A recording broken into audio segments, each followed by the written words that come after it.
everyone, and welcome to another thrilling episode of the Days Grimm. My name is Brian Michael Day. My name is Thomas Grimm. My name is Corey.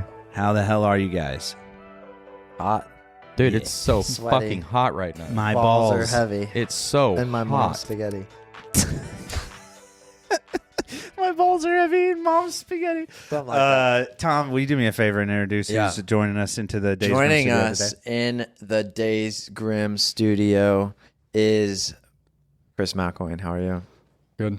Didn't mess it up this time. Stud. I I think that's Brian. I think I was the one that screwed it up last time. It was funny last time. I double Just we had checked to- like three times before the show started and still managed to put my foot in my mouth. I'm really good at that. I was like, He's in defeat is what he's getting at. I am too. It's okay. Yeah, fucking feet are We dope, don't kink dude. shame here. Okay. Yeah, dude, fucking kink shame. Do you? I don't even know how to spell kink shame. Christopher, how are you, sir? You doing all right? Yeah. Are you a Christopher or are you a Chris? Yeah. You're a Christopher. Nice, dude. Okay. Hell yeah. Okay, so welcome back. It's been a minute since we've seen you. About a year. I think it's been a year. About a dog's age is what I've been saying. For the folks at home that maybe hadn't seen your first episode, which if I wish I had the number on hand, it was about a year ago. Go back, check it out. But for the folks at home that maybe didn't watch that episode, give them a little bit of an elevator pitch of who Chris is and what he does.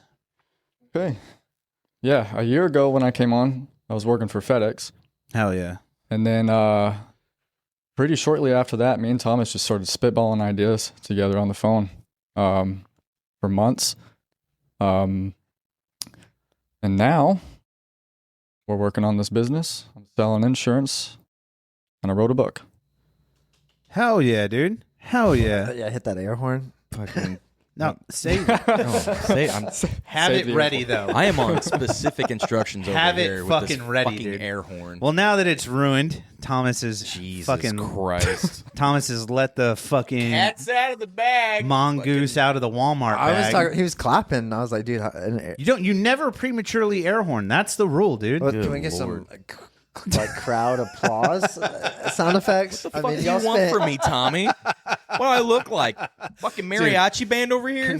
Congratulations, dude. I can't imagine what, and I do want to talk about the book because Tom has kind of told me a little bit, but I don't even know how a book starts. with a cover. I didn't either. I barely read. You know what I mean? Like I'm doing. It'll be exciting to talk about it. Well, I want to because Tom has let me in on it a little bit. Yeah, there it is. You happy with that?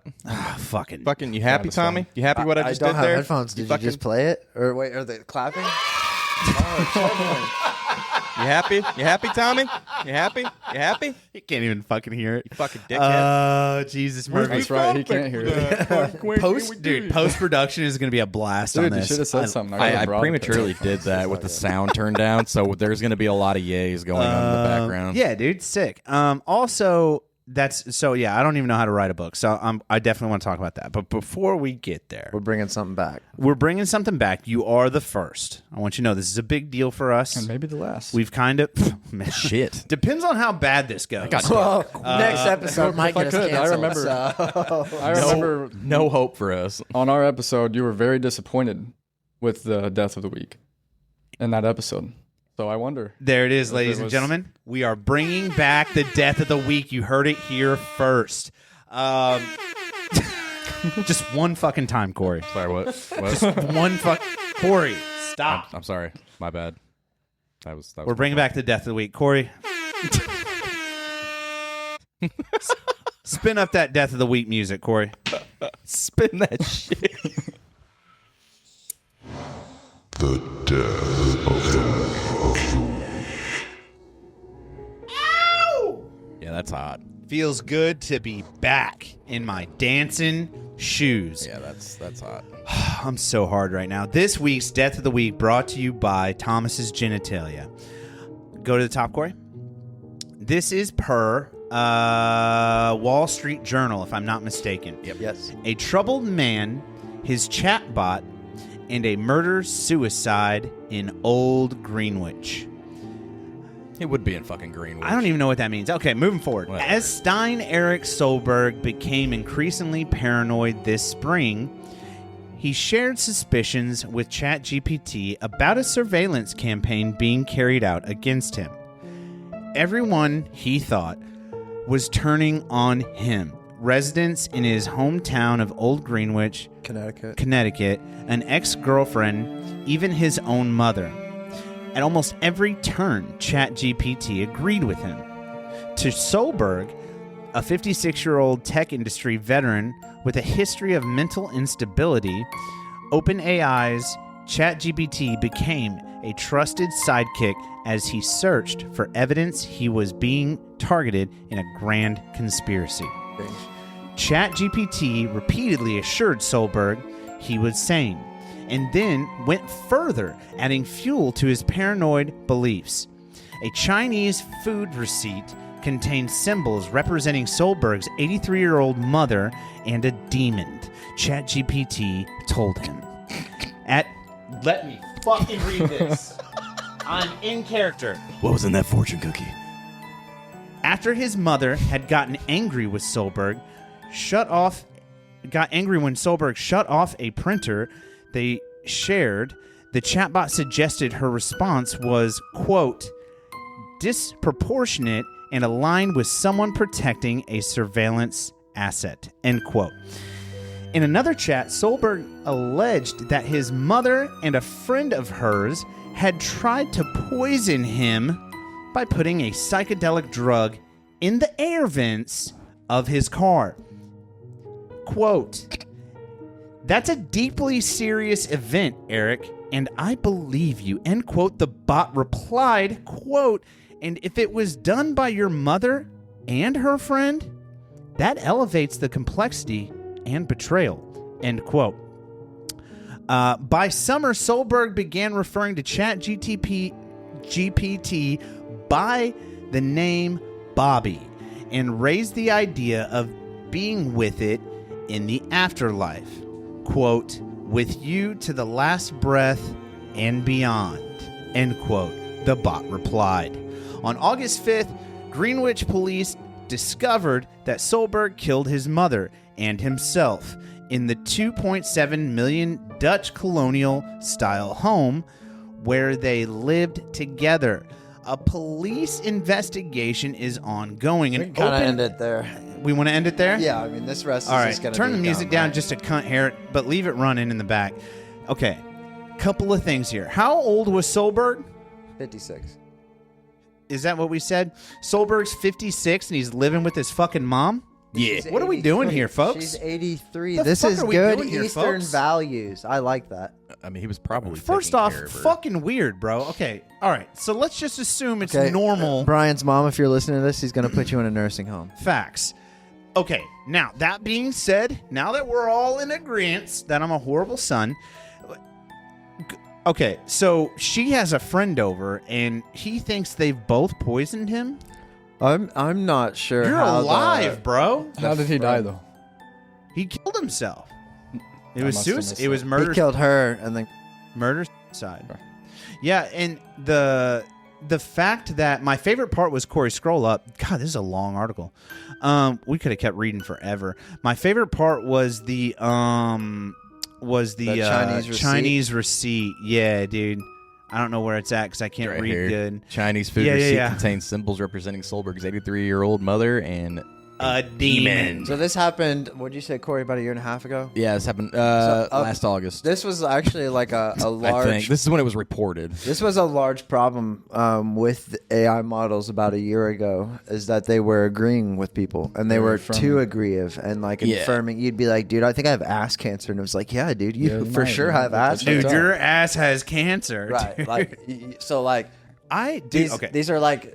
the model was very good at reaffirming, and that's why like now, like if you tell it something and it's like, oh, that's a great idea, you almost second guess yourself of like, was that really a good idea, or is it just telling me? Yeah, so I've made my Claude not affirming, like by nature. Hell yeah. So I always make it push back. He's very argumentative. Yes, it's same with Compass, That would fucking. Which we'll get into. That would piss me off. because I need it not to. You don't want it to affirm you, because if you're wrong, you're wrong. I need someone. Then I you need might someone, think that your mom is a Right, Chinese exactly. asset. Hear me out, that you though. got to clap. I need someone to affirm me, and Tom is clearly not filling that role. They have an app. That's just called when he calls Affirm. me. He's like, "Hey, listen, I got Yeah, fucking and they'll affirm problems. too much. Listen, Corey, fucking, I got problems." I'm Catholic. You agree? He's like, yeah, whatever. No, I don't, dude. So I just think it's fucking bonkers that it sided with him on so many just erroneous fucking claims, bro. Like fucking far-reaching. I want to know what kind of erroneous experience this guy had in his car. Like that his mom and a friend of hers had tried to poison him by putting a psychedelic drug in the air vents of his car. How is that a point? That sounds like a fucking Saturday night, and you're about to have a fucking blast. You know what I mean? Mom's hooking you up. Maybe That's not how for I feel him. about it. You know, Mentally unstable. Mom got in her old stash. dude. I think she pulled out some Some old shit from back some in old the day. fucking granulated She was LSD. like, Yeah, my the son's original. losing his mind. I gotta help him out. So, okay, I do want to come. I want to get, my take. I think this is fucking bonkers. I think this guy was crazy. He needed mental help for sure. Also, ChatGPT at the time, whatever version he was using, this is over a year ago, so that's like 37 versions ago. Clearly substandard, but also this man was mentally unstable. That's my take. Christopher, your take, sir. What do you think about this situation here? Just give me your raw thoughts after hearing what you've heard. I mean, this happened several times though. Yeah, I did.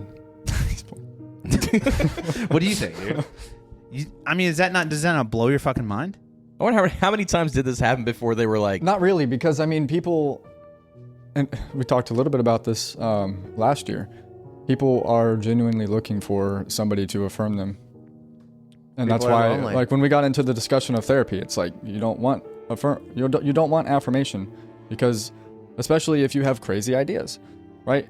Yeah. So I watched a couple of people get real deep into conspiracy theories, especially, well, and we'll skip the details, and the same kind of stuff was going on, right? Yeah, the Earth's flat.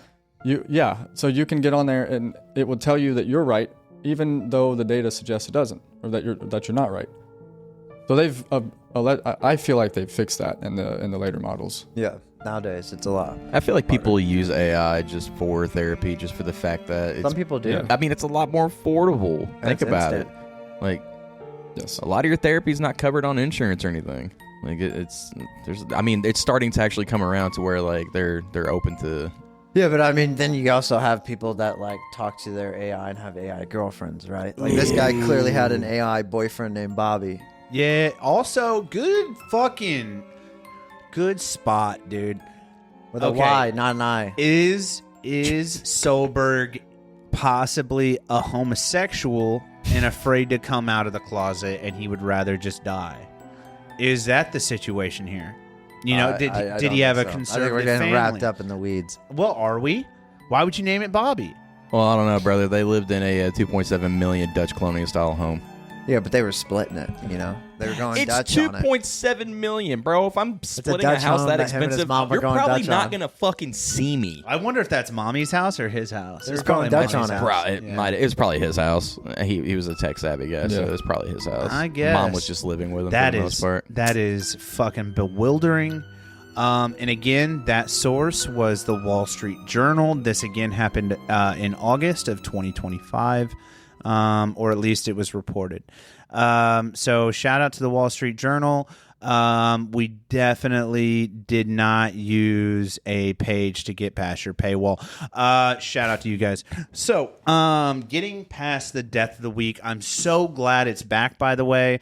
I hope you folks at home are too. Now we're going to get into the interview. Christopher, holy hell, you've got your hands full, dude. No, with the mic is what I'm talking about. No, I'm joking. No, I took it both ways. You Yeah. do have your hands full, though. You've done a lot in the last year. Well, I was gonna say, like, as a little highlight reel, right? Like, we tried last summer, right before Chris was on the podcast last time, to kind of make an AI marketing team And that was when after. N8N was the craze, and like before AI agents became a Cursor thing. and stuff. And then Still we exist, we but- spent like two months working on it. We were like, yo, it's not up to speed yet. And then now, God bless you. Thank God you. bless you. These newer models that came out within the last 6 months have really changed the game. Yeah, especially what is it, Mythos? But if you can get access to it, even GPT 5.6 is government has to approve you person by person now, which is a wild thing. It doesn't surprise me. But around February, this interesting program that changed the AI world altogether called OpenClaw came out. What does that mean? I was sooner than that. It just took us until about February to figure it out. Yeah. It came out in like December, November-ish of last year. But it's basically like a program that you can build your own AI agents and have them do tasks. They're basically called like cron jobs are just scheduled tasks that run. And so basically it was like the backbone foundation behind it. And I built out Maximus, my content department, my marketing team. Okay. And then from there, Chris and I were like, yo, we probably need to wrap this in an LLC. Let's make some betas. And it all kind of went from there, right? So Maximus is like this whole big thing. It's its own product. But on this next tab, Anomalous Enterprise is like what Maximus lives under the house of. So yeah, this is Anomalous Enterprise. It's mostly put together. Okay. I took away 2% of what Tom said. What am I looking at right now? This is the Anomalous Enterprise website, right? So this is the main hub to where you can see what we offer, right? So we offer Maximus, my marketing system, Milton, which is basically like, I'll let Chris explain Milton, actually. This is his. Yeah, all right. So Milton was originally something that Thomas and I put together for me and my insurance team. Okay. And we very quickly found out that you need a lot of compliance and regulation. So we'll skip past all that story. Milton is still being built out, but it's supposed to be an autonomous lead sourcing kind of software where we have an AI that filters through leads if they are, let's say, purchased leads, because you can purchase thousands of leads. So you want to filter out which ones you can contact and which ones you can't. And the ones that you can, we would have the AI actually go through email, text, and voice calling to try and get these leads somewhat lukewarm. Can I pause? This is a lot for me to take in. Scroll down a little bit, and we'll just go through the ecosystem. You got to go step by step for me because I'm infantry, very Stop dumb, right there. Very dumb. By leads, this is in reference to just the insurance company. Not necessarily just insurance, right? So I made one version that for Anomalous Enterprise, right? So what it did was it went on the internet. It went through over 3,200 businesses in the tri-state, found which one of them did not have a Google business profile, didn't have a website. Those are your leads. It basically took all the public information and put it into like an Excel sheet. Okay, that's what I was trying to make sure I understood leads. Okay, now you can keep going. Sorry, I didn't mean to cut you off. No, you're good. But I paused you there. You were saying it kind of found these leads and texted. Yeah, so the idea is to try to get them organically more often than actually paying for them, right? So Maximus plays a huge part in Milton because Maximus creates content for businesses. Then Milton can take any organic leads that come. So let's say somebody goes to the Days Grimm Facebook page and they find your website. And you've got a form on your website. Which, by the way, thedaysgrimm.com. Made by these gentlemen sitting before you today. Yes. Thank you, by the way. You're welcome. Go on. Let's say you decide you want to do merchandise. Yeah. This would be a system that's going to be beneficial to you because once you start posting content about, that you're already posting content, obviously. But side content about, hats and shirts and shit like that, then people get to your website through there and then they fill out the form, and that form basically bakes them into a warm lead already. as is. You know what I'm saying? Right, and then it automatically targets them. When we come out with a new hat, they automatically get an email just saying because this new hat they were dropped. so inquisitive, right? Like Because they filled out a form. kind of picked up a breadcrumb, another breadcrumb, and they kind of followed this channel, and now that's like Yeah, they're what just you're calling- scrolling and they see a shirt that says Yeah. the Days Grimm, and they're like, okay, cool, and they look at it. Yeah. And they actually like it, and then they go to your website, and then they can see the store that you don't have yet, and then they can buy one. But I like that optimism. You said yet. I like that optimism. No, he said, "No, you don't have it yet, but I mean, this applies to any industry. But originally, it was for the insurance side of things for me and my team, because we've got a lot of ways to get leads. But it's it's a difficult process, And there's no algorithm to sort like, hey, this is a good lead versus a bad lead, right? You just got there a whole kind of sheet is of now. names. Yeah, well, now there is. Can I ask might be a silly question? I know I know enough about technology to fucking break something. It's about how much I know. But let's say you're building all this out on like a Mac OS or similar adjacent OS, right? On a Macintosh. And you do this whole thing, blah, blah, blah, blah, blah. How does it immediately code straight to like it's a website. Linux and The website with okay, a web he's trying to interface get behind down to the like operating. Yeah, but it can work on. It doesn't matter if it's a Windows computer. Let me put it this or a way: Mac. I don't care about the user. I don't care about the people looking at your website. I care about like you're creating this on a Macintosh or a Macintosh adjacent OS. Then you have to take this package that you've neatly built for the insurance company, and you get it there, and you're like, all right, here's this package. They operate everything on Windows. Does it function? the way that we build is. Does that question make yes, sense? it does. Okay, I'm gonna thank answer you. it for All you. right, yeah. The way that we build out everything is called a PWA. Okay, so it's either you're in the browser, as we are now, Mm-hmm. or you can. Have you ever been on your phone and you went to settings and you see add to homepage? Mm-hmm. Okay, so there's specific functionality called PWA. It stands for Progressive Web App. Mm-hmm. And you can basically add this website to your homepage as a quick link. But the Progressive Web App gives it extra functionality to allow it to operate as a native app, so that you don't need to have several code bases for iOS, Android, desktop, and web. Okay. Instead of having 4. Now, I mean, there's downsides to it, but functionally speaking, it's good, right? And most apps that you actually use today are either PWA or hybrid. Nice. And people don't really notice that. Like Gmail, for instance, legitimately is... You might look that one up. I don't want to say it's a PWA, but it's not a native app.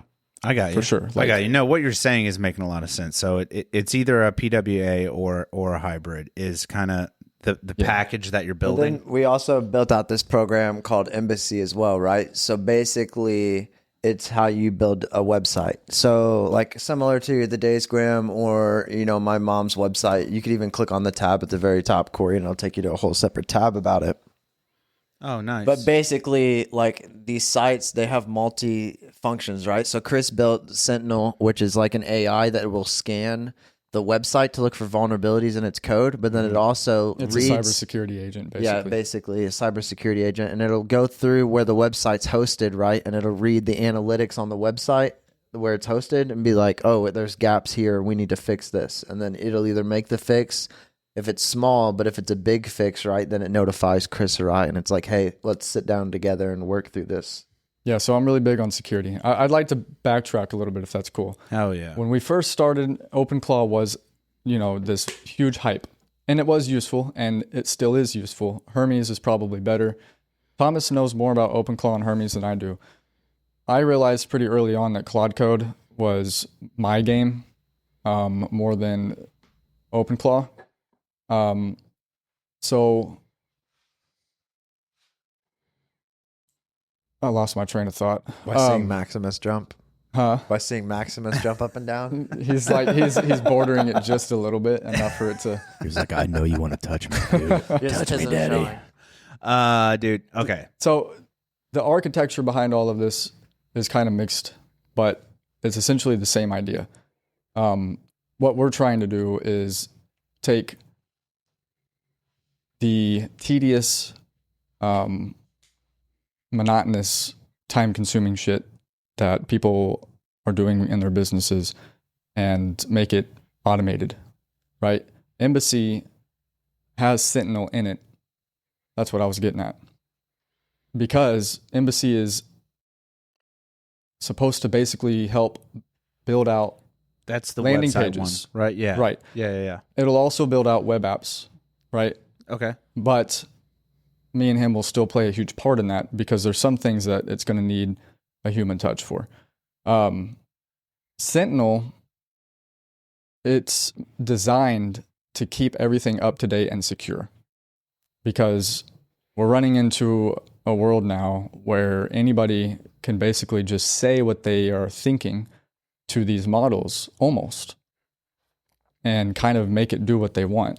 Can we pause here? Yeah. And I only ask because I don't want you to lose your train of thought again. But Okay. So Tom and I had a very interesting conversation on the phone the other day. I was leaving. Actually, it was this morning. It was Saturday. Was it Saturday? Yeah. It was Saturday. But I was like leaving somewhere and I was driving home and we were talking for like 10 minutes about the pod coming up this weekend. And I was like, hell yeah, brother. Super pumped. We're going to talk about this and that and the third. And he was like telling me about the AI stuff. And he was saying, or I had said something along the lines of, I think eventually it'll get out of hand. And he said, it is already out of hand. And I said, I don't think so. And then he went on to explain the fact that, and Tom can correct me once I'm done with my sentence on who the company was. But essentially, God bless you. There was a company, and they released this newest model of their recent AI, like in February. And apparently, it was so intense that if you had that AI software, you could literally say, how do I break into this bank's software and take all the money in their bank and put it in my account, in an offshore account, and it would do it. That was like a real thing that was possible.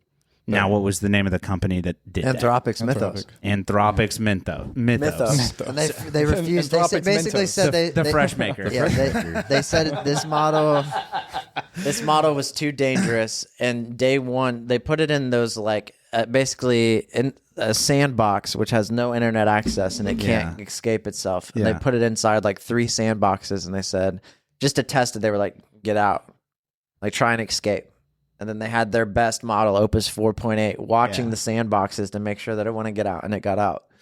And but then it got out and did a lot. They did a lot, dude. It basically found over 1,000 real world vulnerabilities, like I was saying, with banks and all these systems that have had humans and AI combing through them for years, for 20 years. Weren't some of the companies big tech companies? All of them. Yeah. So I bring that up because you had mentioned Sentinel being kind of your active security agent built within Embassy for future clients. Once you begin taking clients on, they're going to want to have that reassurance. And that's kind of why that security question there, that's why I popped where I popped. Mm-hmm. But we can go 2 ways with this point. Well, going on it getting out of hand, right, is now. Yeah, you can go either way, but you go ahead. The Anthropic refused to release the model to the public for like 3 months, maybe longer, right? I've been like somewhere around there. And then they were like, all right, we're going to release a watered down version, and it's going to have guardrails. So you can't ask it about health, like medical stuff, and because like bioweapons. You can't ask it about cybersecurity. And then there was like something else, right? And basically they released it to the public on like a Wednesday, and Friday after the stock market came out, like closed, Trump was like, you got to shut it down. Yeah. Yeah. Well, somebody on X posted how they jailbroke it. Yeah. Somebody. And they were surprised because Amazon, the people that actually tried to break it themselves that have built it, couldn't break it. Right. I don't know how much testing they put into it, but it was a lot, allegedly. and they felt safe enough to put it out, and somebody jailbroke it in like 2 days. So that was going to be my question to you before Thomas butts in again. Do you think AI is already past the point of no return? Like, is it already too bad, or do we still have a viable chance to have federal regulation and somebody to kind of throw their hand in the door? You know what I mean? And fucking stop this shit show before it really does go too far. Because my opinion is, I don't think we're too far gone yet. I think there's some, like, corporations are still listening to the federal government. So they're redacting or completely pulling off the shelf these what could be detrimental AIs. I just want to get your thoughts on that. Do you think AI is already past the point of no return and there's no turning back? Like, it's a feral animal and we've taken it to the point of no return? There's a side of this that people aren't looking at, and that is the economic side. Okay, so right now, everything that's going on seems to me to be more of a battle for AI and energy dominance. So yes, the government wants in on this, and they want control of the best models. Nobody knows how this shit works, technically. I mean, like, let me rephrase that a little bit. There are depths of artificial intelligence that even those who work with it and create it and understand it way better than Thomas and I do collectively still can't technically answer, right? So that is fucking terrifying. There is a black box in AI. That aspect of it scares me. What does that mean? Explain that. There's a level of understanding, if you will, that AI has that we can't kind of extrapolate and then condense into, like, or categorize in ways that we can understand how it's working. It just does things that we don't understand. Like, it's organizing things a certain way that it is efficient for itself, and it's thinking of things the way that, like, ways that we don't think of things. Right. So, like, a lot of it is illusion, right? But at the end of the day, now that it's connected to tools and its abilities to create real world output versus a year ago is astronomical. Modern day alchemy. Maybe. I mean, that's a decent analogy.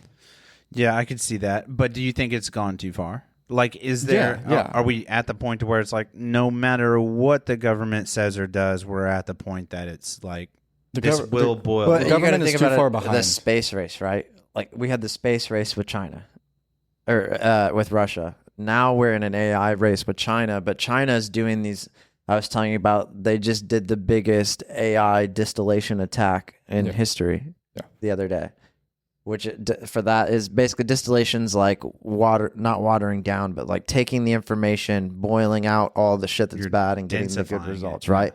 So basically, they made like 100,000 free Anthropic accounts, and they asked it 100,000 different questions. They took the question and the answer, and they analyzed how it got there. Yeah. And then basically, you just gained that much, 100,000 different inputs that you can plug in and train your model. Stealing so you could pretend that, it's like cheating on a test. Yeah. It's literally looking over the shoulder of your classmate and cheating off their test, the one that knows better. So what tells you that we've gone too far? So for me, you can pull up Compass actually and probably go ahead. Core. Yank that compass, Big Daddy. You need to hit next. Describe what Compass is and why you built it while Corey smashed it. Yeah, okay, what are we doing here? Corey's smashing buttons. And you're good. Go ahead and go through that. So Corey, give it your social security number. No, I'm joking. It probably already has my social security number. Okay, what is Compass, dude? Compass. We were getting pretty heavy there. I had to fucking throw a punch in there, dude. We're going to get pretty heavy in it. I'm really big into finance and economics. Okay. All right. This is you explaining Compass, right? More or less. Okay. Yes. Okay. I've been tracking kind of what's going on with the financial aspects of the world economy and our economy in America so that I can kind of keep up to date with what's happening, at least with the basics with inflation and The housing market. Yeah, well, the housing market is right now. All right, so let me just put it this way. I think the old American dream is dead. Get a job, work 40 years, retire, you get pension, Social Security, retirement. All that shit's going away. Yeah. Now, I can't guarantee that I'm right on that, but the data suggests that nobody has a sincere and good plan on how we're going to save Social Security. Pensions are already gone. The private equity sector has loaned out trillions of dollars that they can't pay back. And a lot of that, or at least a good portion of that, is everyday average working Americans' 401ks and Roth IRAs. So 5-10 years from now, it'll be another pension deal. Bye-bye. You're going to go and you're going to be like, yeah, I'm ready to retire. And they're going to say, we can't give you your money. Right? So what AI is also doing on top of this is what scares me more than Terminator kind of AI. All right, I got to take my sunglasses off for this. Okay. Yeah. This fucking. All right, fucking hit me with it. Fucking hit me with it, Fucking daddy. hit me with You it. need a glass of bourbon. As I'm talking, if you click on that little target looking icon up in the top left, Corey, click the fucking Why is it target. a target? What are we doing? it's called here? priors. Okay. Click on it. Yep. I got a couple of priors. Yeah, you do. These, I'm the only one that's used Compass. Okay. So these are basically your own predictions on the economy. Okay.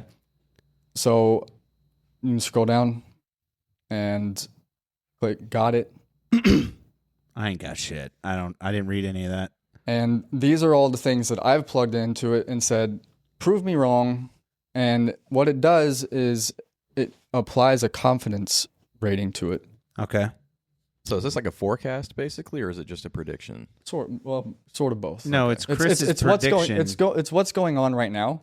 So it takes And your then my predictions, and You it just pushes type in your back on 'em. concerns, right? Like you're like Iran and the Strait of Hormuz. What? Like I don't think it's going to open. What are the geopolitical repercussions of this? I think wombats will be extinct by 2035. That's not financial, Brian. Oh well. What are you whatever. doing here? I'm giving you an example. That's no, Christopher, wrong. you were going Wrong. on. Right, so I mean, you can kind of just skim through some of these, like food away from home spending is sticky. There's real wage growth is negative, and that's a real one for me. I've been seeing this over the past. You should be able to click 5 on to it, 6 right? And years. see deeper. Yes, you can. It'll show you watch signals. So this app pulls in real indicators, and like real time indicators on actual economic data.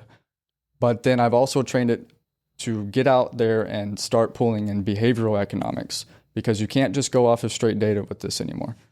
So it pulls in world news, it pulls in AI news, it pulls in several different YouTubers that talk about crypto or AI or just economics in general, the Federal Reserve, shit like this. Question. I just don't want to like interrupt at the wrong time. You mentioned that they pull in YouTubers. I'm assuming they're pulling their transcripts. How do they know that these YouTubers that they're pulling aren't the Days Grimm and a couple of just really fucking dumb guys? Because I made sure it only pulls a few people. There's 6 tops. That you've given specific names of channels? Yeah. Okay. Yeah. So it's not just grabbing. No, it doesn't just go grab random shit. Got it. No, these are solid, credible guys that actually are licensed in something relative to this, or at least have a good depth of knowledge about it all. And so what you can do is you can actually adopt those, and for sake of time. Basically, it's like open source, right? So this is the Days Grimm account. Just You can adopt see on all what of them. Chris has been looking at and researching, and so now that you adopted it, it's now in your chat thread. So then you can go and talk more in depth about real wage growth is negative, So yeah, just click adopt on all of them, and we'll go back to the chat. or just a few. No, just At least the ones above 70. Yeah, get that 90 in there, dude. all right. Yeah, we'll throw a 90 in there. There we go. Hell yeah. And then if you go back to the chat box on the top left. Yeah, you can go to the chat, which is Over the chat one more. bubble, Right here. Oh, Right. Oh, Yep. Yeah, Look buddy. like a magnifying glass. and brief then me scroll on down. that. At least for us, anyways, I can't see on the screen. There should be a chat box at the bottom. There you go. Yeah, there we go. Just type in, "Are we fucked?" Or you can click "Counter my doom." Are we fucked? Type that in. Direct quote. Or you could have said, "Are we cooked?" I like how it says thinking. Right, we can't see that. Are on we our side. fucked? Yeah, thinking. So it's pretty quick because it uses Sonnet 4.6. You don't really need Opus 4.8 for this one because there is enough data. And So what is the this may be a really stupid question. It for sure is. What is the actual AI here? What's the AI that we're using? Like the main AI, or are there like multitudes of AIs that we're using? Anthropic Sonnet 4.6 Okay. is the model behind what goes through all the indicators, all the data, all of my priors, or the ones that you adopted, and then you can chat with it rather than having to go through and look at all the data yourself. Okay.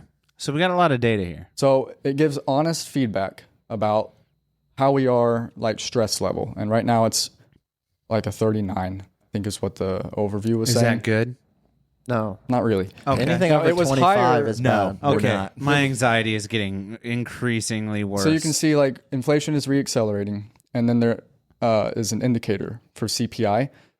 I don't like CPI because the Federal Reserve literally goes in and manipulates the data and takes out really expensive items to make that number lower. So my personal prior is that inflation is actually 5 to 6%. But as you continue through, it's kind of lectury, right? So it might get boring. But if you actually pay attention to it, Have you shown Perry this by chance? No, I sent it to him, I think. So one of the bigger ones is the credit spread. So this is more or less about, it says the Minsky moment. So right now, you guys might be able to relate to this or you might not. A lot of Americans, especially Americans, I would say, have a lifestyle that they like. And even if that lifestyle starts to get more expensive, they'll find a way to afford it, right? So this means the data will show soon. It's not yet, but there is like shadow data that is kind of waiting on a few other things to push these numbers up that suggest people are actually utilizing more debt to sustain their lifestyles. Okay, so then another factor in this is 60 to 70% of Americans are living paycheck to paycheck. And those are people with actually good paying jobs. Like Correct. that's the scary part. living beyond their People, means. yeah, people. Living beyond their It's not means. even that. It's just the fact that everything is so fucking expensive now, and it's getting worse. everything is so fucking. And it will continue expensive. to get worse. I It's think not that people are living above their means. It's people that have been living that way. It's just now becoming harder to live how they were living because Well, and everything you look is at like so companies that you're fucking subscribed to expensive. that double their subscription, right? And that's Yeah, kind of I where cancel Chris. them. That's I why, yeah, can't. but that's why like what Chris is talking about is like some people they get used to Netflix, Disney, Hulu. They get used to all of it, right? And then they all raise their prices at once. And we might cancel them for a bit, right? But then a few months later, Netflix drops the newest live action season of Avatar, and you're like, oh, I want to watch that, so I'm gonna download it. Even if I want to watch it, I don't. It pisses me off when people do that shit. But basically, Compass was built to basically reaffirm Chris's economic doomsday. Well, to an extent, not it was reaffirm. meant to push back, and what's actually happened is it's starting to converge with me. But all right, Chris, are you a prophet? no, I'm just joking. please. Are you a prophet? Dude, you got the hair for it. What's up, dude? Thank Talk you. to me. Yeah, I'm Grow that beard out, daddy. I wish I had a beard last time. I had such a long, awkward face. So once I shaved it, I just decided. I get it. Maybe later in life. I get it, dude.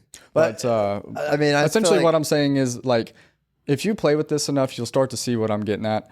The data suggests that we are too far gone as the world economy is too far gone after COVID for sure, and after 2008 for sure. Specifically with AI. no, in general. No, in general. Because of our decisions, the amount of true inflation is actually based on the amount of money that's in circulation, right? So when we print money, that actually is the real increase of inflation. But when we are talking about inflation, we're talking about the cost of living right? So they're technically two separate things, but at the same time, they're not. Price inflation is what we're getting at because we all have seen how more expensive shit is getting. Yep. And a lot of that is because of the money printing, but also the war in Iran has obviously made things a lot more expensive very quickly. But I'm talking the last 5 or 6 years, I think that we have experienced something around 5 to 6% inflation. Do the math. That means everything got about 30% more expensive, which means if you didn't get a raise, let's pretend that you make $20 an hour 6 years ago and you still make $20 an hour, you technically now make 30% less. So even if you got a 15% raise over the last 6 years, you're making 15% less than you should be. Yeah. Right. So companies can't afford to actually keep up with paying their employees wages that equal real inflation.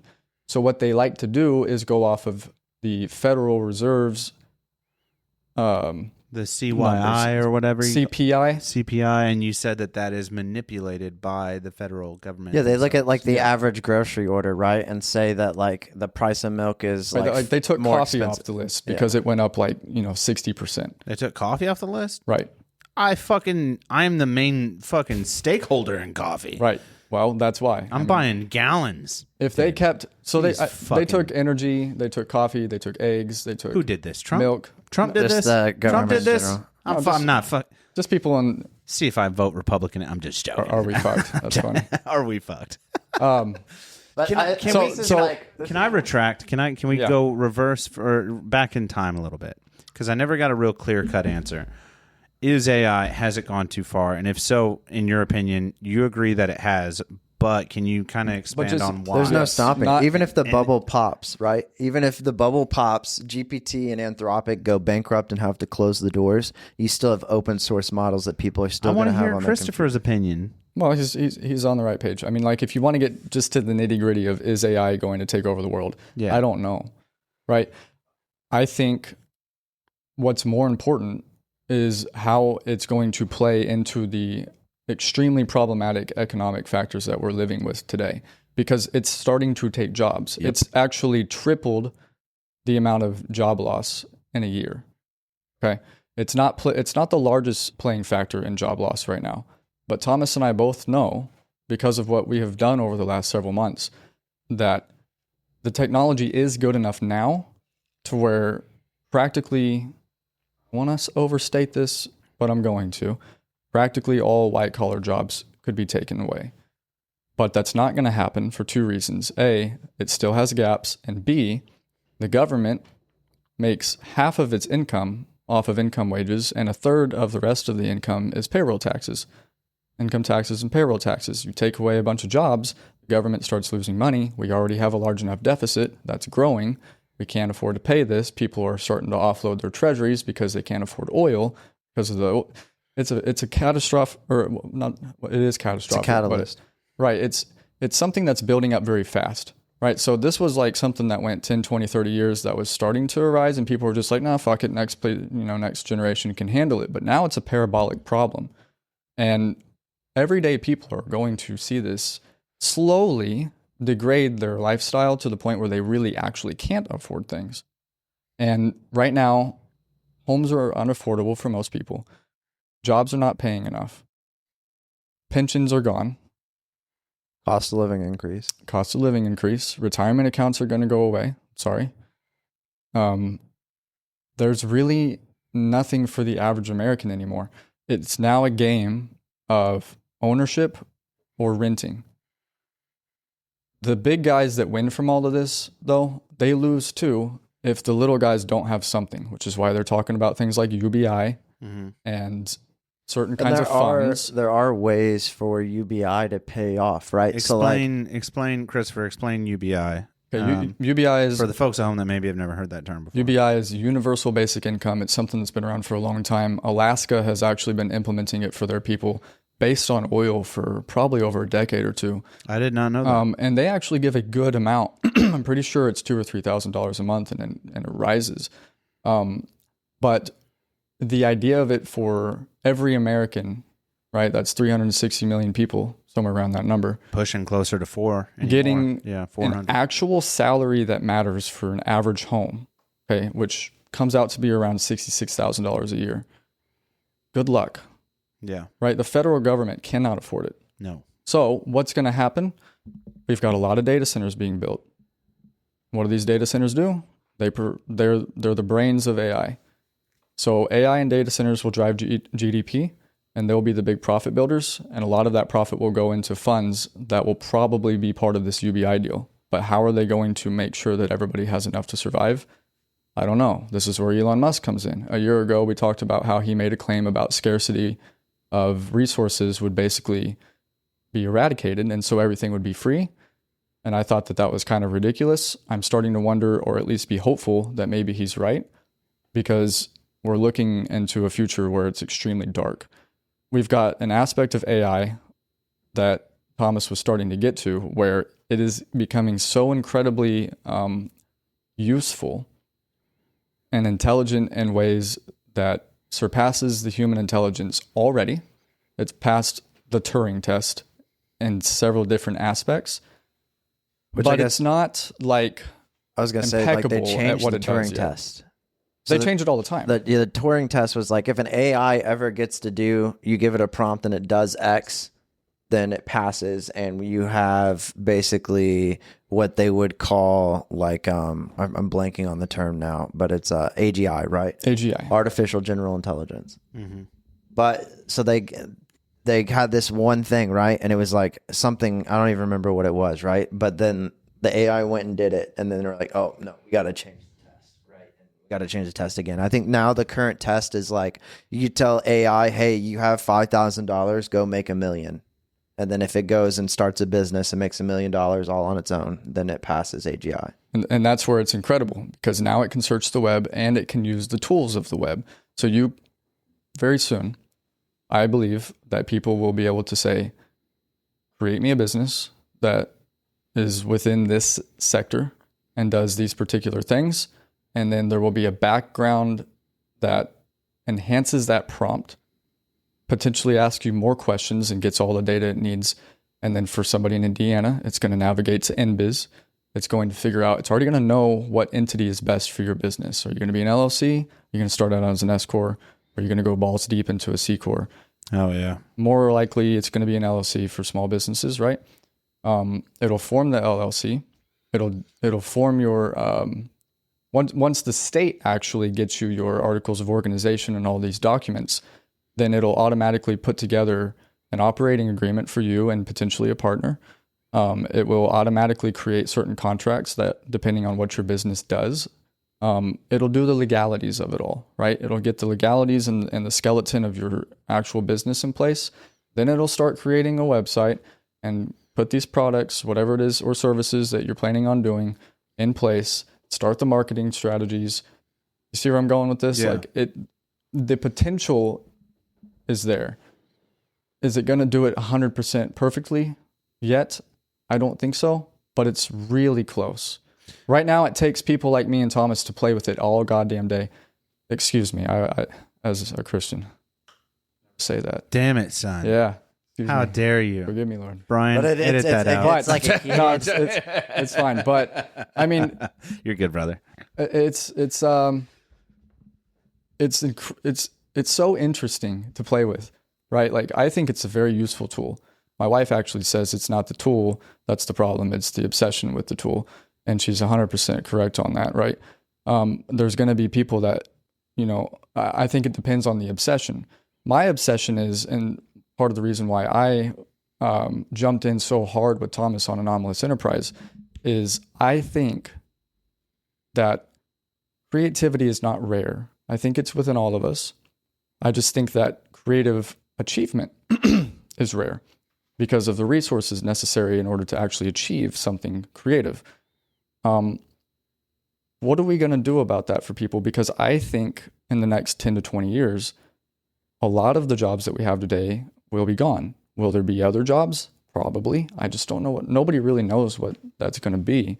And so one of the things that I think is a good hedge against all of this, especially if, let's pretend, the US dollar dies, because that's very, it's not science fiction. I mean, it's already more dying. or less. Right. It's on the horizon. It's already dying. Right. And the Chinese yen comes in as the dominant currency. It's not really going to matter about what currency dominates. It's going to matter about how are you earning that currency, right? And so if you don't have a job and UBI is not really actually, doing enough for people to actually survive, because that's supposed to be basic necessities, right?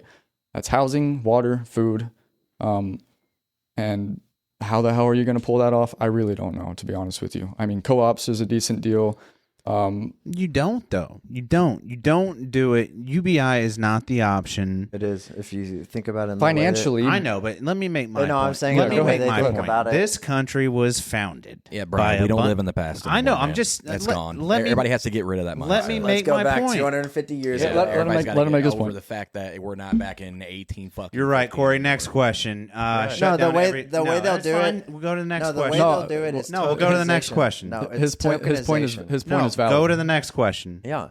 So basically, all these models run on tokens, right? You feed a model something and it's burning X amount of tokens to get you your answer.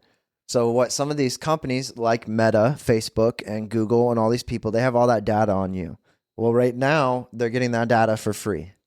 Well, when they attach these AIs and they get big enough, and the government will have to take a portion in all these companies in order to gather up the funds to dish out in UBI, because it is our information that they're using, then you'll get paid on basically your data, right? Your token, your internet history, and how you use these platforms. That you'll end up getting basically a dividend off the token usage of that. But that's right. So that's Compass and some of this background story. But we'll fly through some of these other betas that we offered. Yeah. And then I'm sorry. I do want to hear Brian's point. No, it's good. We'll move on to the next thing. You sure? We'll move on to the next thing. Okay. Let's run through some of these. So I guess we'll start with Atlas. Atlas is like my baby of a degree. You can go ahead and hit reset at the top or new conversation, one or the other, right? So what Atlas here is basically like my AI mentor. So like my personal mentors in life are busy right now. They're in a busy season, starting new businesses and, staying on those endeavors. And I'm not getting that hands-on like information that I would like to see from these mentors, right? And since Chris and I have started this, I haven't been able to like go down my like normal YouTube binge watching of like Jordan Peterson, right? Or Andy Frisella or some of these mentors. So what I built with AI, right, was basically, this just looks like your average chat engine of an AI model, right? But it has 19, now 20. It's not pulling in the new one, right? But it goes and consumes these 19 individuals, their blogs, their articles, their YouTube videos, any information that they put out on the internet that is legally free and able to be consumed, right? And if you zoom in on the right where it says like underneath, over there it says what I've been reading, right? So these are basically what it's gone through, right? Why most people never feel truly happy. All these other things. These are all content that these people have released. And then it goes and it summarizes it just like it's taking notes on what they're saying and then puts it into a database. And then you can ask it, like if you go over to one of these questions on the left, right? And you just click on, one of these chat ones that have already been opened, right? It's going to pull up over here on the right. And it says, I'm stuck. Help me figure out what's blocking me. And it's like, Thomas, it's good to connect. I hear this sense of being stuck can feel like fog that makes it hard to do the next step to get a clear picture. Could you tell me a bit more about where you're feeling stuck, right? And then you go through and it tells you that it took 11.2 seconds to get this response and it was under the motivational guideline, right? And then you can up, down vote. You can chat back and forth. But like one of the guys that we ruck with, he was looking for a new job and he wanted an interviewing partner to help him look at angles differently, right? And he was able to use Atlas to get that. You can also curate your responses if you go back to the top right side of the page where it shows your mentors.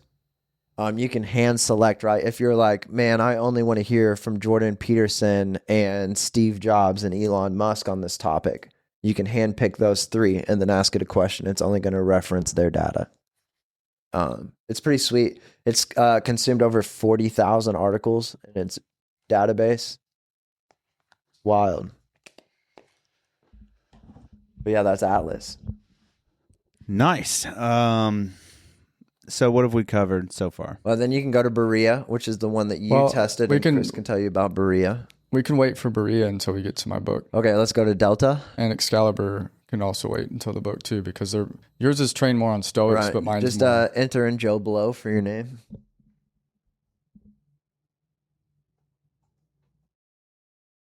Right, and then so basically... Delta I built with a similar backbone. You can just hit smash enter on all these. What I did for Delta, right, is AIs. It looks similar to Atlas because it is very similar to Atlas. This has 8,372 sources across 19 mentors. And what this does is it follows all the top AI companies across the world and the high ups in them, right? Like Andrew Karpathy just is basically like a wizard on AI. Peter Steinberg, who's the guy that came out with OpenClaw. A lot of these high ups that have came out with evolutional ideas for AI. And so what it does is it basically looks at everything that's coming out and gives you the update, right? So like you can see this week, what's most important thing that shipped in AI this week and why does it matter, right? Or you can go to Karpathy. What has Karpathy been writing about lately, right? And so then these will basically... You know, like, Brian, you know nothing about AI, and you're like, dude, I heard that Anthropic is the tits, right? And they have this thing called /goals, and I don't know how to use it. You can literally ask this thing, you know, how do I use /goals? How do I, like, it basically is like, I don't know AI, so I'm going to go to this AI and ask me about it, and it's going to give me the input on it. Dude. Nice. So, and it references the sources, right? So like in this one, right, if you, like it says Anthropic Lab, you could probably hover over it and go to like the article it references. It'll show you, like it cites its sources. What's really useful about this is you can get an overview of what's going on with AI practically on a daily basis. Have you set up notifications? Yeah, so anytime a new model drops, it automatically pings me and is like, yo, you got access to GPT 5.6. Right, so then we can just jump right on it and see, you know, what it's like. And when Fable dropped, I was so upset because he got to play with it way longer than I did. And I don't think you would disagree, Thomas, but Fable was kind of like crack. Colombian cocaine. It's mainlining heroin, straight to the vein, uncut, no fetty. It was something, you know. I mean, it was literally one-shot prompts. Like, Corey, you're kind of a nerd. You ever play Pokemon ROM hacks? You know what they are, right? Yeah. So basically, like, I've always wanted this Pokemon ROM hack where you could play through Generation 1. When you beat it, you could pick any 6 Pokemon. Right. It would de-evolve it to level 5. And then you could just pick up and immediately start Generation 2 with the 6 you picked. And then go through that. Same, and then it would flow to Generation 3. I literally gave it the idea, the prompt that I wanted for it, and hit enter. It ran for 56 hours before they cut it off, and I had a working Pokemon ROM hack, fully coded start to finish. Right. It's got minor bugs, but now that I'm cut off from Fable, I use Opus 4.8 to fix it. Yeah. And it's fully functioning on my phone. And like, people were using it to basically...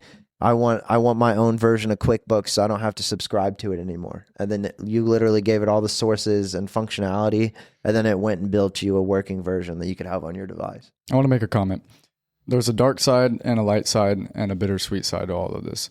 And the bittersweet side is, as a software developer for so many years before large language models, I remember days banging my fucking head against the wall because I couldn't figure out how to get this functionality to work. And it would take me 3-4 days to finally get one little thing to work. And so these kinds of systems, you know, they took time and effort, right? Now, the bright side is really what we're doing at a high level is actually just conversating with the AI. You need deeper knowledge still to work with it right now. But Fable, I think, is going to be that first model that allows everyday average people to just come in and say... For dumb people. Okay, well, for instance, I watched a video with my 12-year-old, almost 13-year-old son. Oh, yeah. Of a guy who said, make Minecraft. to Fable. And that was it. Something a dumb person would say. And then he said, make this prompt better. So it took his prompt and then made it better, and then it made Minecraft. And bro, it was fucking very, very close to being exactly like Minecraft. And that's where I was blown away. And so I took it and I actually used it to speed track some enhancements we needed on some of our products and clean up some stuff. So I did boring stuff with it, but it was still cool because it saved me like 4 or 5 hours of actual like sitting down and checking and prompting and stuff like that. So the dark side of this is, like I was talking about earlier, once Fable and models like it are safe, which by the way, Thomas knows more about this, you have open source models as well. This is the kind of stuff that OpenClaw was really built for. It's the ability to utilize free large language models, but you have to have the hardware to run them. Which isn't cheap. It's not. However, if you were able to afford the hardware to run something that is, even relevant to Sonnet 4.6, you have a monster for free. Opus 4.8 is obviously a way better monster, but then GLM 5.2, the Chinese top dog model right now, is pretty damn close. And there's only 2 American companies that have released open source models. Google and with Meta. Their Gemma 4, and then the company in Hawaii just released one. Well, I thought Meta had Llama. Isn't it open source? Yeah, Meta has one too, but theirs is kind of it's hit or miss, right? And either way, the larger they are, the better they are. And so the problem comes down to, do you have enough VRAM? And it's not really so much about storage, but enough VRAM for sure to actually load these models in and make them work. And especially if you want certain models to do certain tasks in correlation with each other, that's where the real game comes into play. So you were telling me about Fusion recently, which seems to be a system where it allows you to kind of do that, but also now you have a higher tier model like Claude Opus 4.8 that is the judge. And this is actually based on an older, not such an older idea, but for me, an older idea of reinforcement learning, which is where it's kind of like reward and punishment. So one of them says you did it wrong, and then it gets punished. But if it did good, then it gets rewarded. Tell them about when we were doing OpenClaw and you had to build a governance for your agents. Okay, yeah. So my agents started going absolutely insane because, first of all, they were stupid because we have very little VRAM in our Mac Minis, which I sold my Mac Mini. And they went bonkers, started doing all kinds of crazy shit. And I had to shut it down, like actually unplug it. And I was not okay. So I went back in and I basically gave it a biblical governance, right? Like I gave it a covenant. And I was like, yo, you are not to do anything without consulting with me first. And at least I named it after Adventure Time characters. So all of my agents, BMO was my top your orchestrator. And so I was like, you are to do nothing without consulting with BMO and make sure that BMO, affirms with me first, confirms with me first. Then he caught him breaking the rules. And so then they would confess, right? And they would repent, like, oh, I did this and I shouldn't have done it. And you know what I'm saying? So like, but it made my system, God bless you. God better. Bless. I'm starting to realize why you guys have been saying God bless you. Oh yeah, it's that thing. That's a Catholic thing. Well, let's hit Excalibur real fast since we're over an hour. And then we'll go into Berea in your book and then wrapping up. Well, hold on before we do that. I want to wrap up on an Anomalous Enterprise real quick. Based on everything I was telling you earlier, I think that one of the best ways for people to kind of hedge and put their families in a decent place is to become owners. And the best way to become an owner is of assets.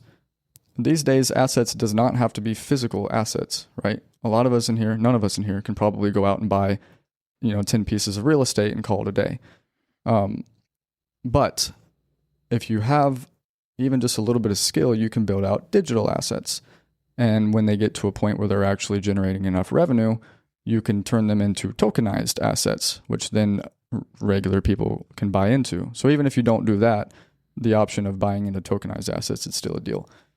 So the idea behind Anomalous Enterprise is to allow people, our first goal is to get solidified with actual companies that are, not startups, people that actually have a good track record, good foundation, so that we can get some good clients in, because we need revenue, right, in order for this to work.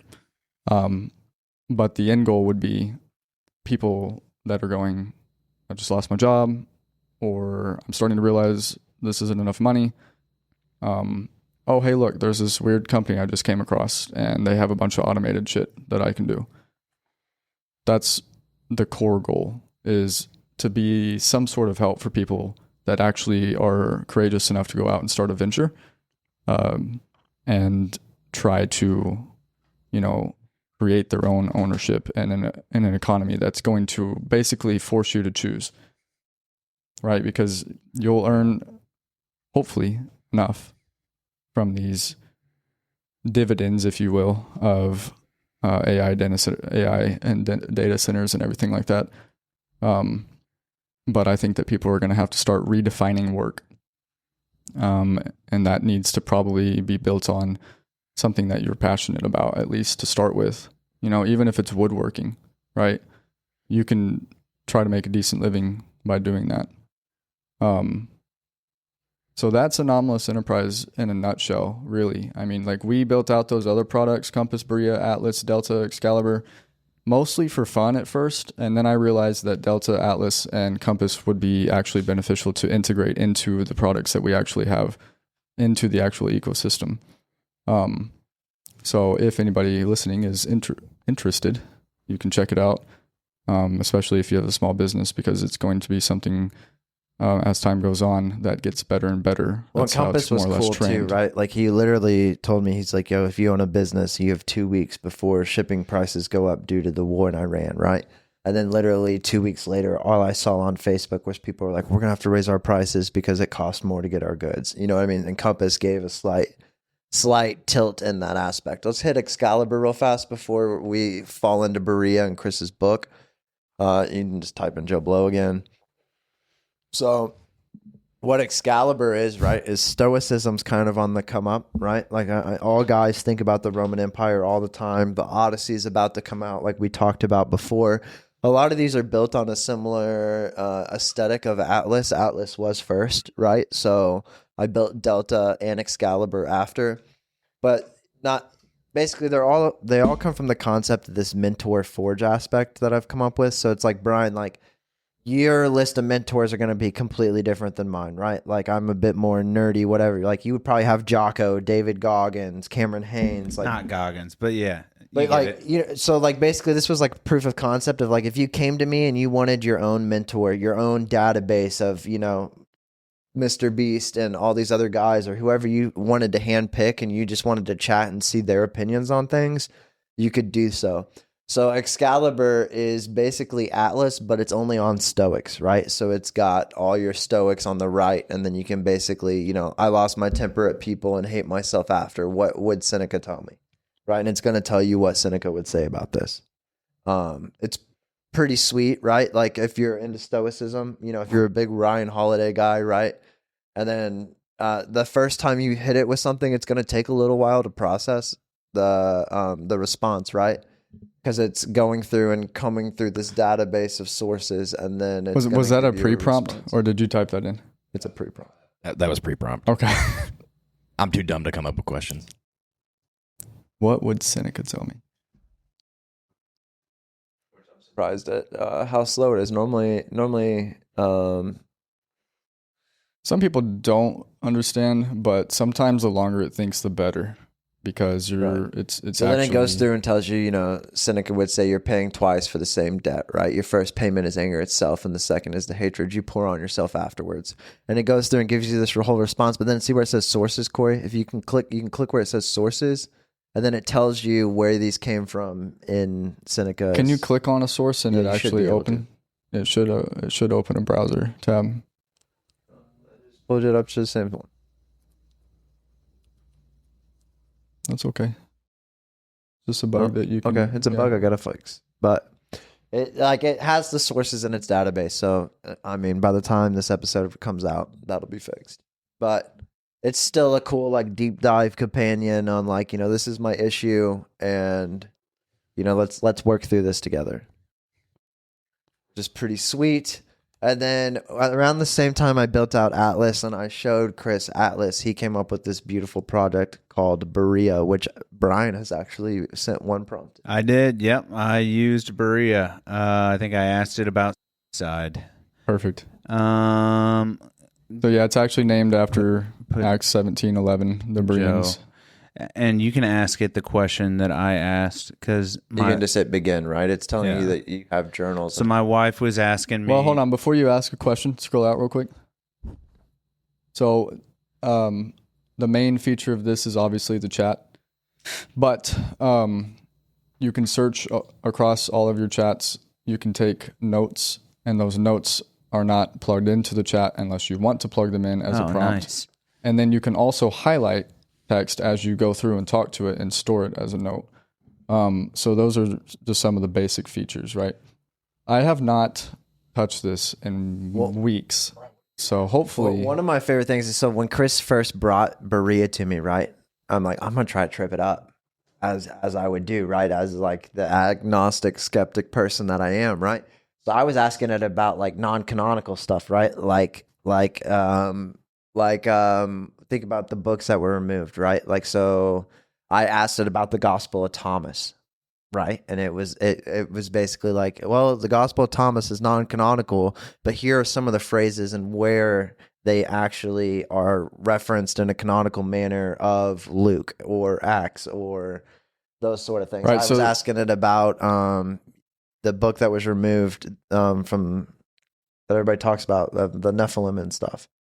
Enoch? Yeah, the book of Enoch. Yeah. You know what it is? And so like it still has these different things. Right, so it's Christ-centered, but it is also trained on my book, but it is mostly trained on different translations of the actual Bible, the Ethiopian Bible, and then a bunch of church founding fathers' writings. Now, the Ethiopian Bible has several books that the Catholic Bible or the regular Christian Bible does not recognize. And it's not meant to kind of push back.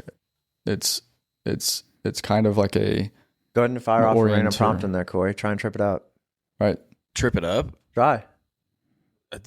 You'll be impressed. You can just click one of those, or you can type an actual serious question. So this is what this is. I feel like the God of the Old Testament and the New Testament are completely different gods. Or you can make it relative to an actual like thing that you're experiencing.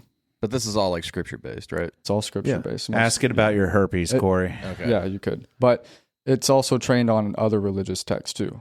So I can ask it anything. The Bhagavad Gita, yeah. The Tao Te Ching.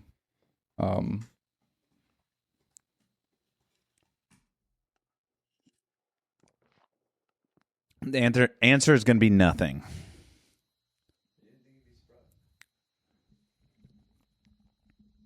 So basically, we typed in what created God, right? And it says this is one of the oldest and sharpening questions in philosophy and religion, and it deserves a straight answer rather than a deflection. The short answer from the tradition, nothing created God because God by definition is uncreated, right? And then you go down and it says the original language angle, and it references Genesis 1:27, and it says uses the Hebrew, shows the Hebrew bara, and then it says, it explains. Well, that's one thing I really like about Berea here is it goes through and it tells you like, hey, this is what this word means in Hebrew, and here's a deep dive on like that meaning. Yes, because in my opinion, translations matter very, very much. Original Hebrew and original Greek, they actually have multiple meanings sometimes in their actual words that people have translated to just very simple terms today. Meek is one of them. A lot of people relate that to being weakness. Small, timid. Right. But what the actual Greek talks about is the warrior in a garden type mentality. It's being strengthened by difficulty.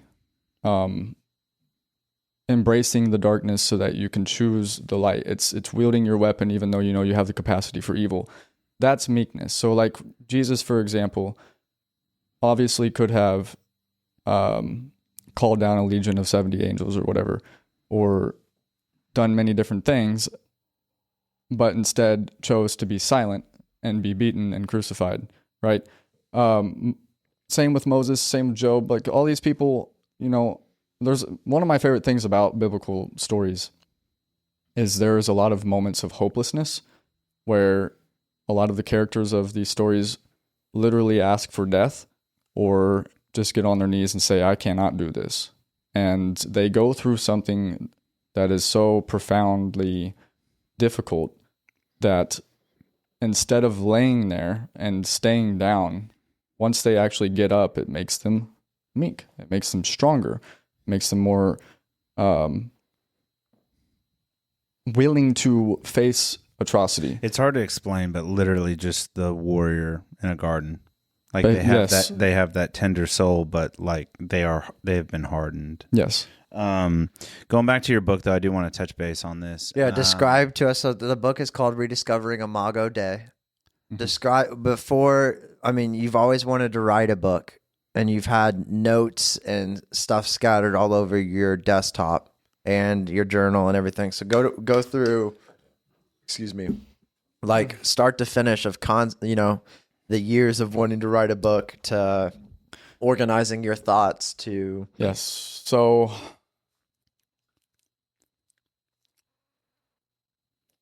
yes, I was an atheist for most of my life. Where did that come into play? When did you find atheism? Yes, and we actually talked about this last time. The atheism actually started like fully when I was in Afghanistan. And in 2020, I had my little spiritual experience, talked about last time, so I'm not going to go into more details. If anybody wants to know about that, they can go watch the old episode. Yeah. Or they can read the book, because the introduction goes into the same kind of depth. And what I've discovered is, first and foremost, there seems to be a very deep connection between all religious practice and thought. And that is, at its core, suffering is real. And there seems to be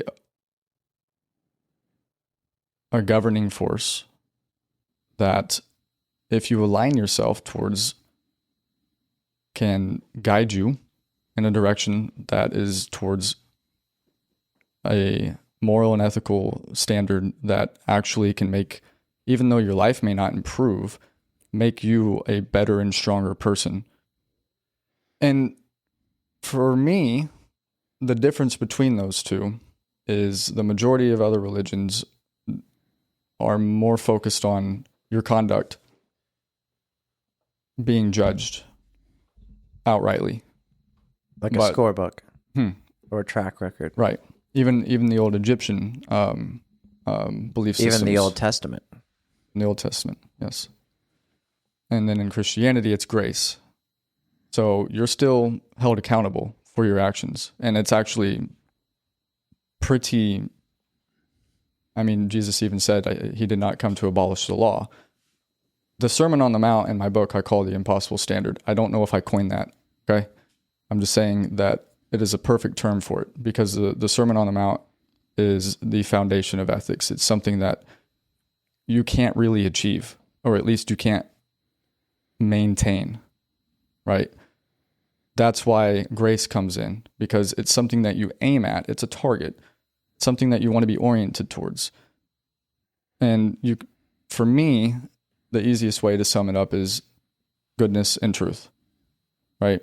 And truth could pretty much be summed up into goodness as well. But so I had written several books and never finished them. I had a bunch of notes. I had a bunch of talk to myself all the time and record it. I had separate writings just over the years of my journey as I researched different religions, especially Islam for a little bit.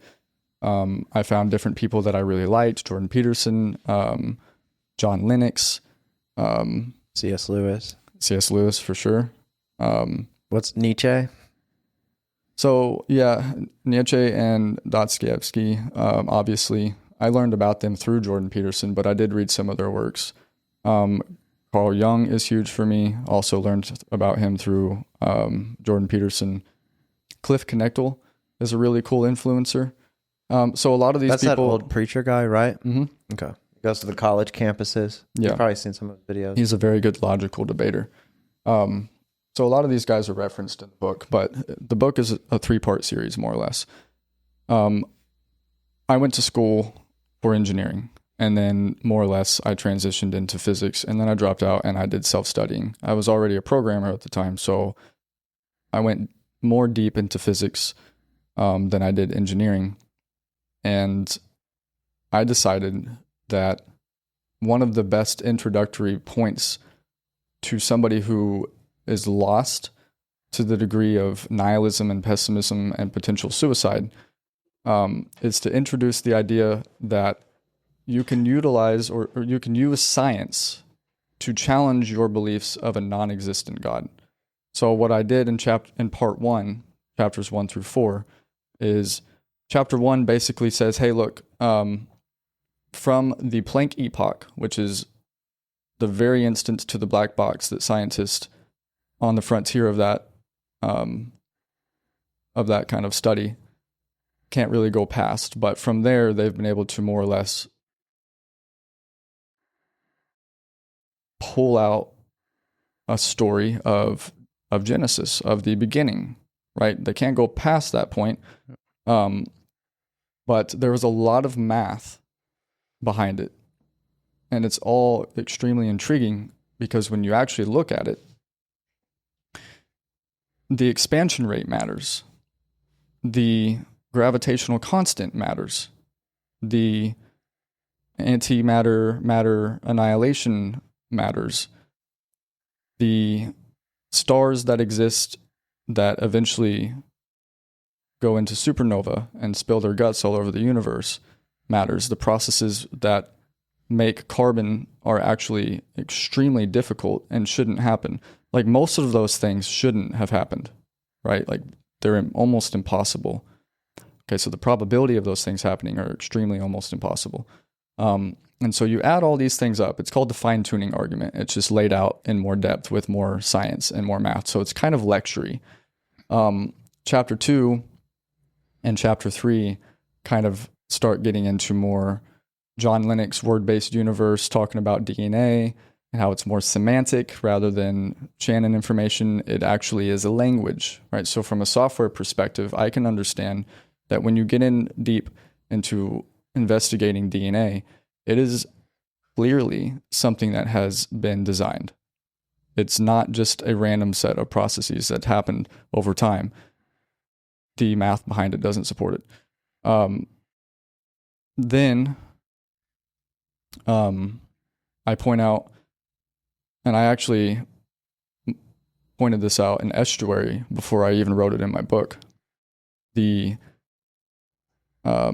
metaphysical problem of the argument of trial and error and evolution. Okay, so I'm not a denier of evolution.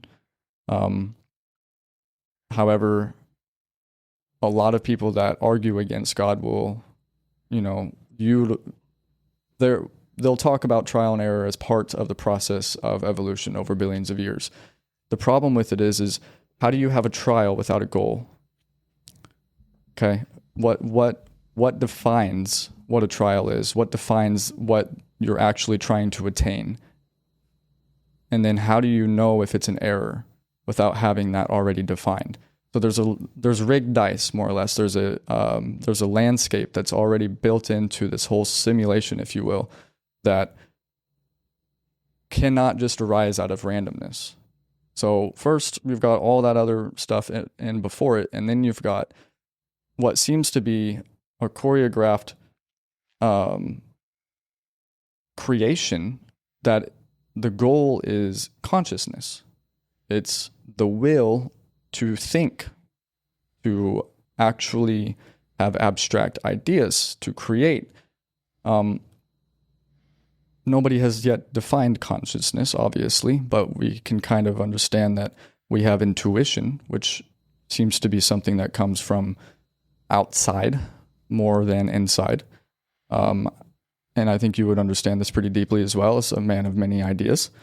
You're not just sitting there having spaghetti and then you just go through 10,000 thoughts you had over the past 2 weeks and go, oh, that's where that idea came from, somewhere within there.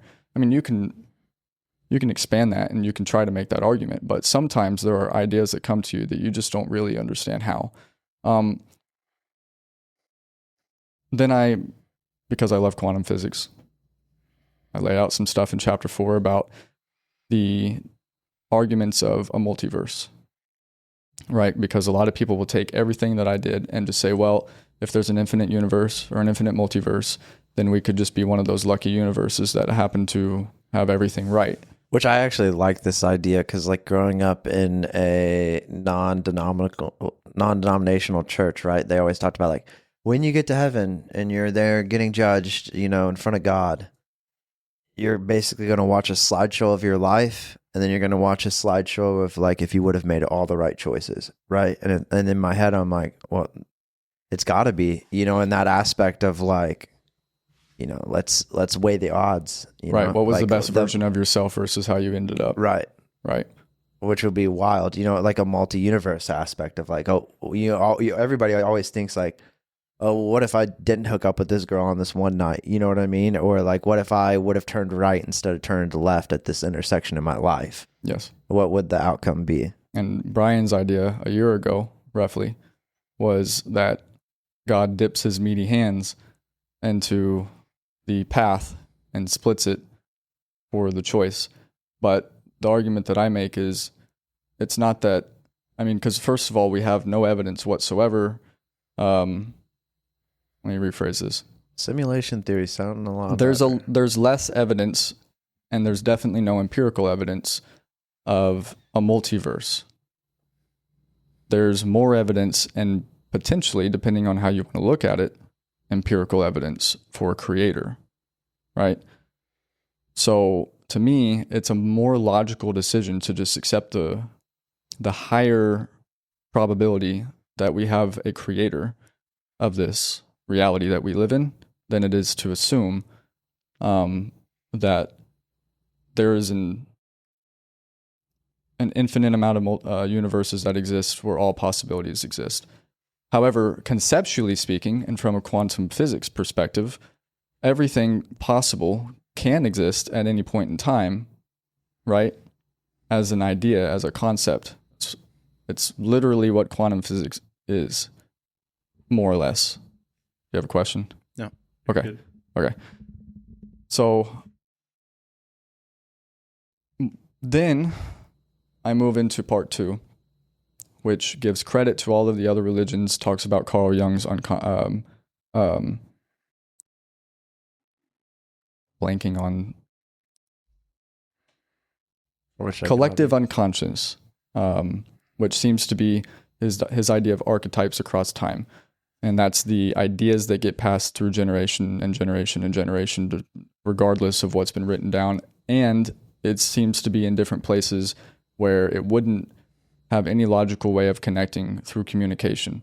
These are just general ideas that are intuitive and built within our genetic code. This is like showing a rat a maze in California and then giving the exact same maze to a rat in New York, and it solves it in half the time it took the one in California. Something like or that. Like, yes, yeah. Why do all bees build hives the same way? And they've done it for thousands of years, and they're not evolutionally improving, I could get more honey if I built this, Fundamentally, yeah. But his collective unconscious is more of like more intellectual kind of ideas rather than behaviors. And so these all seem to be replicated in almost every religion, and one of them is the golden rule, which is do unto others as others would have, or have you, as you would have others do unto you, right? There's plenty of variations of that, but at the core of it all, they're the same thing. Treat others as you would like to be treated. Or there's the negative of it. don't do to others as you would not want them to do to you, right? So there's the golden rule, right? And the rest of part 2 kind of goes through a relevance of 4 different archetypal, potentially real characters from the Bible: Job, Jonah, Nebuchadnezzar, and Jacob, the wrestler, and pulls out kind of meaningful things that lead into Christ. And then the 3rd chapter of that part is evidence for Christ. So it goes through a lot of the testimonies. It goes through a lot of arguments that people have. It goes through the latest evidence of the Shroud of Turin. Have you heard of this? Yeah, we actually just talked about the Shroud of Turin not too long ago. Okay, cool. Yeah. Oh. Yeah. It's actually in a church in Turkey, I think. Right. There is, like a note after it all about how it's more or less a bias because the people that are working on it have not peer-reviewed it and they're Christians, right? So if you're going to approach that from a scientific point of view, more research in the same aspect needs to be reproduced in order to make sure that that's true. And then part 3 is next. What were you going to say? No, go ahead with part 3. I was going to say how, after you got through part 3, basically how you got it all pieced together and then to market. Yeah, cool. So, and actually the end of part 2 was ending on the Sermon on the Mount. It was preparing for part 3. And so it lays out a lot of the things about the Sermon on the Mount. And so part 3 is the behavioral side of it, the psychological side of it. Knowing that everything that you've been given from part 1 and part 2, if you were to adopt that as truth, how are you going to align yourself even in the face of atrocity and evil, right? Because whether you like it or not, you're going to face shit that doesn't make sense, doesn't feel fair, and sometimes scares the shit out of you or traumatizes you to some degree. And you have to figure out how to deal with that in a way that matters, right? So I lay out my own archetypes: Batman, Joker, Two-Face, and Andrew Lattice from what's the movie called? Shutter Island. Batman goes through a lot of shit, obviously. He ends up deciding, okay, I'm going to take control of my family's company. I'm also going to go to the shadows, I think that's what they were called, and train to be a fighter. Decides not to kill somebody, so gets kicked out of the group. Decides that he's going to, be this hero, right? The Joker's complete opposite, which is both of them kind of make up some of the same stories of, heaven and hell, God and Satan, so on and so forth. It's like the Joker is chaos, whatever happened to him, we don't know. But he decides that he's on a mission to prove a point that anybody can be pushed to that brink of madness, right? And he shows that with Two-Face. And Two-Face is more or less kind of confused in between because he wanted to be a hero, but he didn't realize his own capacity for evil. And once he lost the woman that he loved, which is a pretty big deal for human beings, he leaves it all up to chance. Gives it all up to chance, exactly. So one of the cool parts that I like about that part of my book is I've always wondered if somebody would have came to him and said, hey, how about you flip that coin?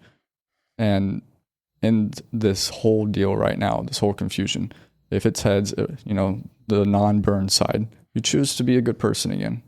And if it's not, then you choose to be this forever, right? Because what do you think he would choose? Because in reality, he's probably not going to want to choose. Like, he probably wants to feed that darkness because he's still enraged and bitter and resentful about the whole situation. It's not about a coin flip anymore. So you flip his whole idea, right? And then Andrew Lattice and Shutter Island, I can't really say much about that because if you haven't seen it, I'll ruin the ending. But there's also that path. You can let everything tear you down and freak you out so badly that your whole life becomes fragmented to the degree Almost that it's to a point of schizophrenia. Don't ruin the movie, you cunt. Yeah, something like that, right? So how did you piece this whole monster together? So I guess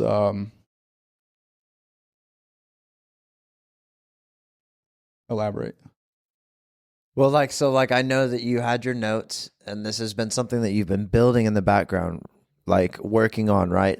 Your study of multiple religions, your notes on all these people, you had the timeline, right? And the direction that you wanted it to go, and you had all these notes of years since 2022.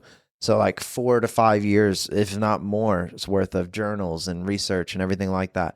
What was like your catalyst to be able to piece it all together, organize your thoughts, reread it, edit it, and all that, and then also to deliver it to market from cover to cover? Okay. Yep. AI. Right. What led me to actually doing this was some of the shit that we talked about earlier. I feel like people are more and more becoming disconnected from things that actually matter. And they will definitely start to face a reality that is going to be completely turned upside down. I mean, like with AI and everything, the way it's going, it just seems to me that we're facing a weird future. If you don't have to work anymore, what's the point of your existence? Right. So this is Rediscovering Imago Dei. It's a means of hopefully aligning people to a degree where they can say, I do have value and I do have meaning because I am something of value. I have something to give. Even if AI takes all of our jobs, how are you going to align yourself so that you can still do something meaningful, at least for yourself, right? Because otherwise everybody falls into nihilism and this whole planet just, right? Like everybody hands us a UBI, it's not going to solve the problem, right? Because work is meaningful. And we talked about that last time too. Now, how did I structure the book? That is where I actually used AI to help me because I'm all over the place, usually scatterbrained badly. And so that's why I had so many different writings and so many unfinished books in the first place. And it was actually after a few conversations with Perry that really helped ground some of my ideas and then some of the things that he also added to them that allowed me to have a better idea of how I wanted to structure an actual book. So I opened up Claude Code, or not Claude Code yet, just regular Claude is what I used. And I said, here's all my writings. I would like to write a book. But it was personally almost just for me, right? It was like, I don't care if it's 50 pages. I just want my ideas ordered and aligned. And it ended up being very good templates, right? Like 1 or 2 page chapters, basically. I was like, okay, this is actually really good. So what I ended up doing was saying, I just 2 or 3 days of just straight talking with it about my ideas, and eventually came up with this 3-part structure. And I would have it template out a chapter, and then I would go in and I would write. And then I would have it review it. And then I would go with any suggestions based on what it said that I should change.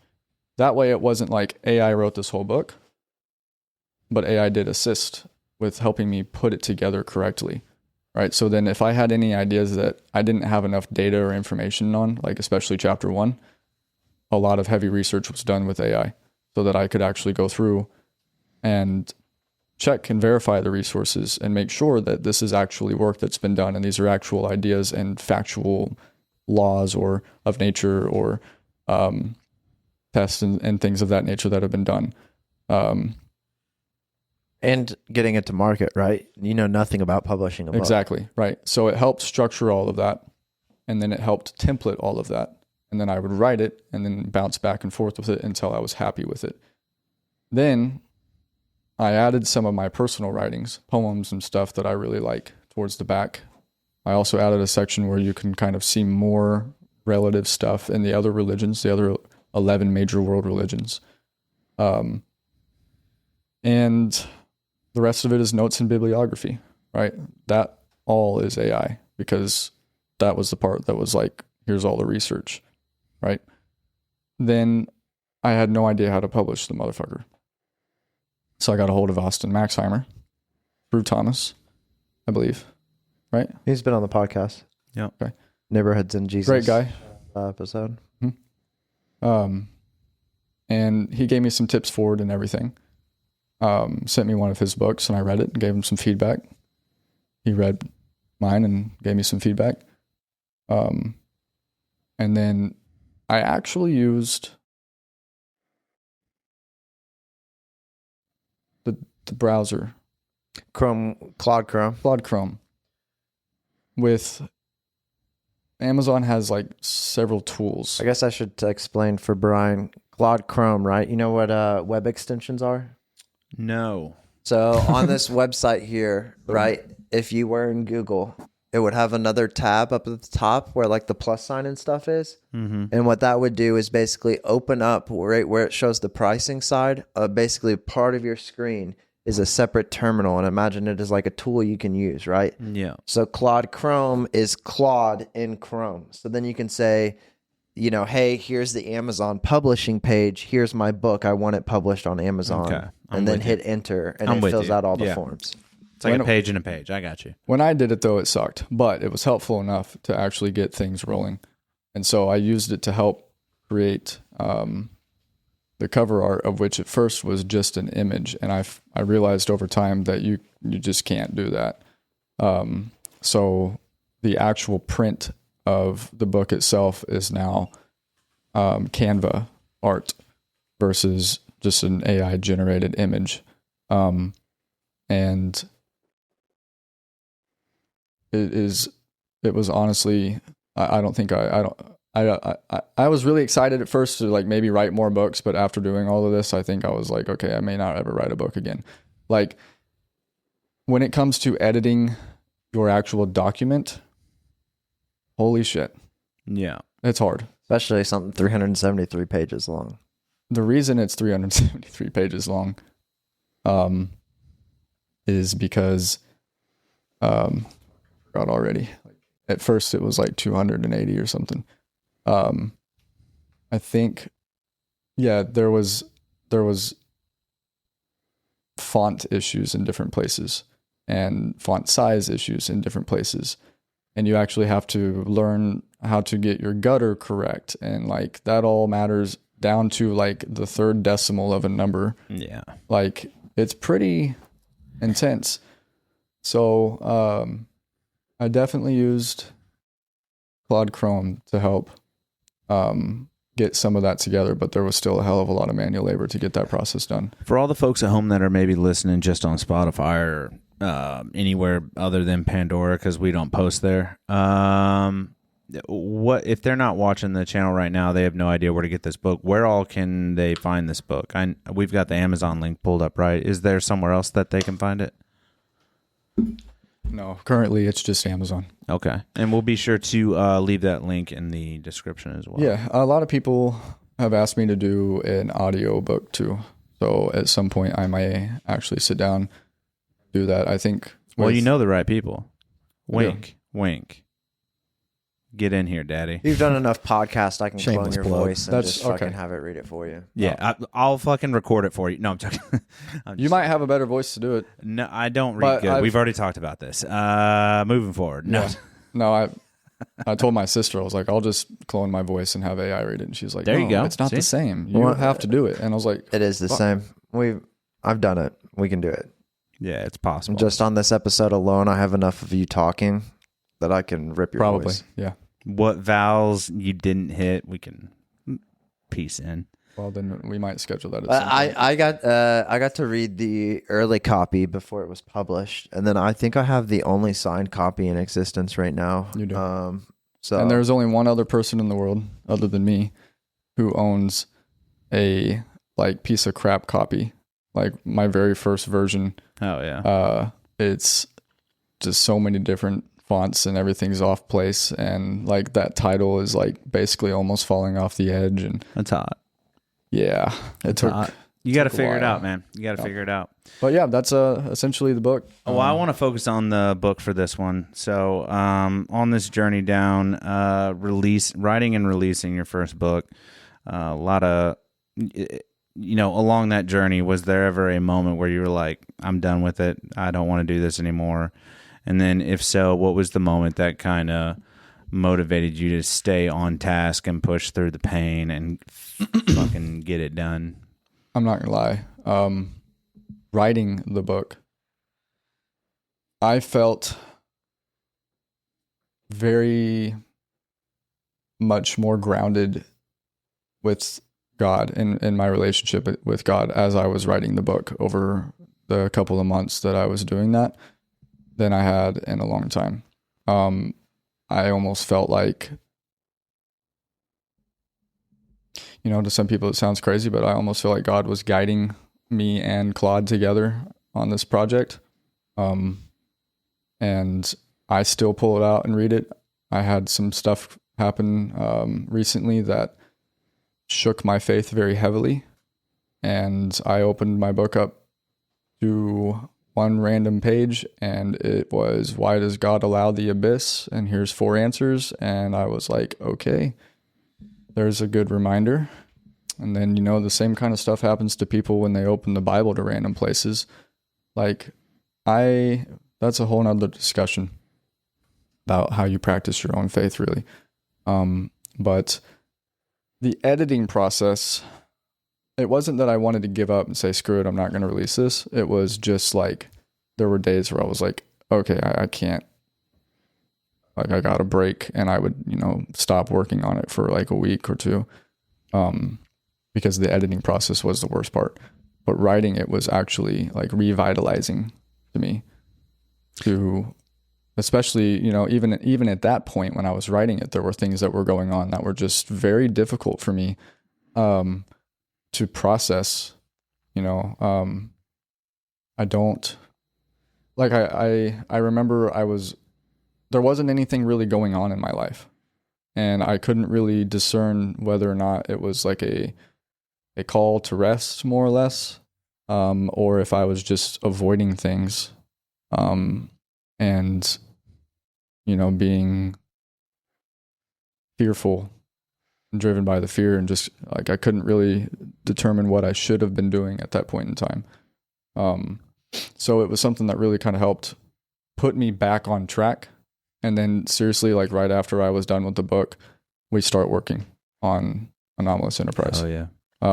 And funny enough, several months down the line, I feel like we've been very successful, even though we've got plenty of work to do still. I remember sitting at Estuary one time and going,